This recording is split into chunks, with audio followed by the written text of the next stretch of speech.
Andy, thanks for having us back to the office. Witney to Westminster. Yes. Sounds intriguing. How did it go? It was grueling, I think, would the paddlers would say. I was doing the shore support, of which we had numerous breakdowns of buses and trailers, but we all got all the paddlers safely to Westminster. Success and good for the charity. Absolutely great. We got coverage on Witney TV. We got coverage on several radio stations. So that was part of it. Was spreading the word of Adventure Plus and the wonderful holidays and activities we organised for young people, but also raising valuable funds. Very hard in this climate.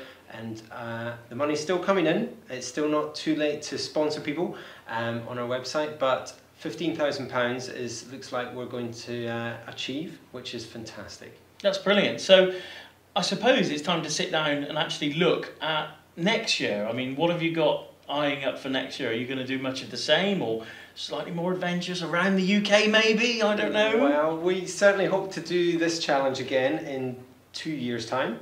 But later on this year we've got a charity ball, which is hopefully going to raise more funds for the charity at the Randolph in Oxford in October the 25th. So that will be a great evening celebrating 21 years of Adventure Plus, providing these activities, outdoor adventure and education in a positive Christian environment for thousands, tens of thousands of young people have benefited over that time. What would you do if you didn't have these events? I mean, like you said, it's difficult times for everybody. How vital is it that you actually have these events? It really comes down to numbers, and I think we would have to increase the costs of our holidays, which means those that are less well off wouldn't be able to come, and fewer people would benefit. So we currently help over 5,000 young people every year, and I think that number would dwindle if we didn't raise the funds, which we do. So long-term future then for Adventure Plus, where do you see things going? I mean, we've talked about the possibility of moving to a different site, so people come to you rather than you have the mobility type thing, so you do both. What do you see as the long-term future? Well, what we have at the moment is we have this unique facility where we can go out to schools, to youth groups, to local facilities and engage young people where they're at.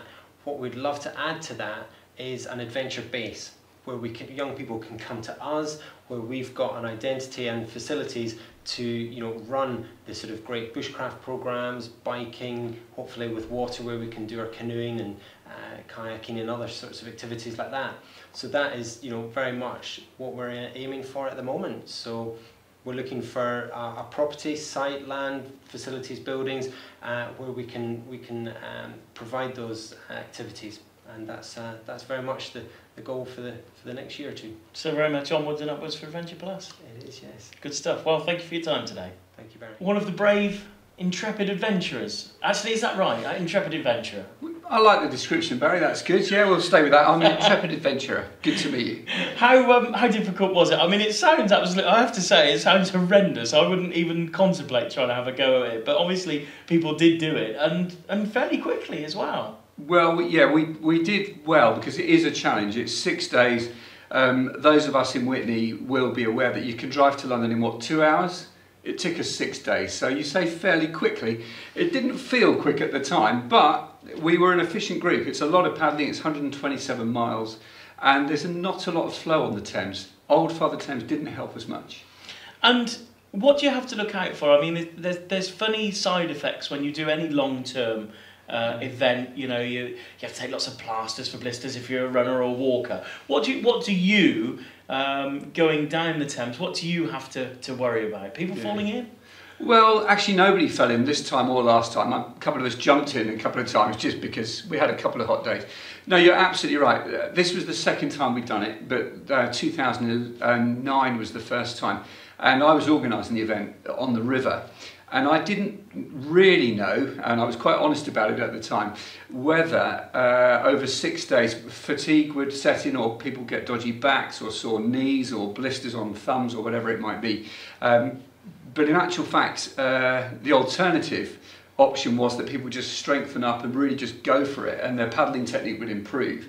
And that's actually what happened. So towards the end of the trip, both times, the group were really motoring actually. So Precautions, we did advise people to bring sort of sailing gloves or water sports gloves, not necessarily to wear them all the time, but actually just to change the emphasis on where the paddles meet the hands. But generally people did very well, and no major issues on the water. And he's already said he had all sorts of issues on the roads. I think we had the easy job, actually. You won't get me on ground support next time. And how difficult is it for somebody, because I understand anybody can take part, they just have to commit the sponsorship to say, yes, we will raise this money. How easy is it for somebody as ignorant as myself to just turn around and go, I'd like to have a go at that? I mean, is it an easy task or is it a fun task? Good team building, but how difficult, how strenuous is it? It is quite hard work. 6 days in a boat continually, you know, 6 days on the trot, is quite hard work. But I think one of the great things about it as a challenge is it is really accessible. So we had a fair few people who hadn't done much canoeing before. We did 2 training days and then they were on. And as I say, by the end of the week, they were really motoring and paddling very well. So Barry, you missed it in 2009. You missed it in 2011. You wouldn't want to make that mistake. Do you know, again in 2013. I have to say, it's I turned 40 this year, and as you can see from my piercing, which has just appeared on my face, that it's time to do something a little bit reckless. And I have to say, I probably will actually don an Adventure Plus T-shirt just for you guys. So are we going to put this on now? I don't know. You see, I think.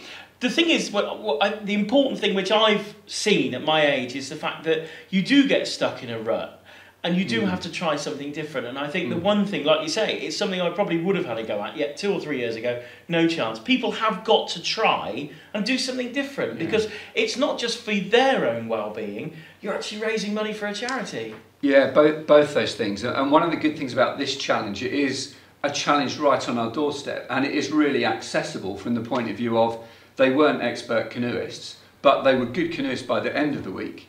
And you don't have to get on a plane and fly to Kilimanjaro and spend hundreds of pounds of the sponsorship you've raised just to get there. Raise the sponsorship, help the charity, help challenging young people and children and young people in our area generally. And pretty much all of the money goes straight into that benefit as well. So it is great fun. You say that now you're 40, it's something you might consider. Will you still consider it when you're 42? I think so, without a shadow of a doubt. I think it's, if anything, you just come back team building, and we've met some of you guys before when we spoke to you on a film, and I think it's important that just because somebody is older or younger, doesn't mean to say that when they're all lumped together going down the Thames on boats, you can't all have a laugh. No, absolutely, and I did it in the boat with my daughter who's 12, and she's the youngest person ever to have done that particular challenge, and that's probably the minimum age because it was quite sustained for her, so well done Lucy if you're watching. And we also have 1 or 2 people over 60, and some people may not be able to commit the whole week, but you could do 1 or 2 days as well. So you know that, and there were 2 people this time who did 2 days who said, do you know what, I can't believe I'm not doing all 6 days. I feel I'm leaving the party in the middle, and they're definitely coming back next time to do the whole lot. So I think that speaks very highly of it as an event and of the people we were canoeing with. Yeah, so I think that's it. Just suck it and see, and then nearer the time, commit to it, and hey, do a bit more. We'll be in touch, Barry. Thank you.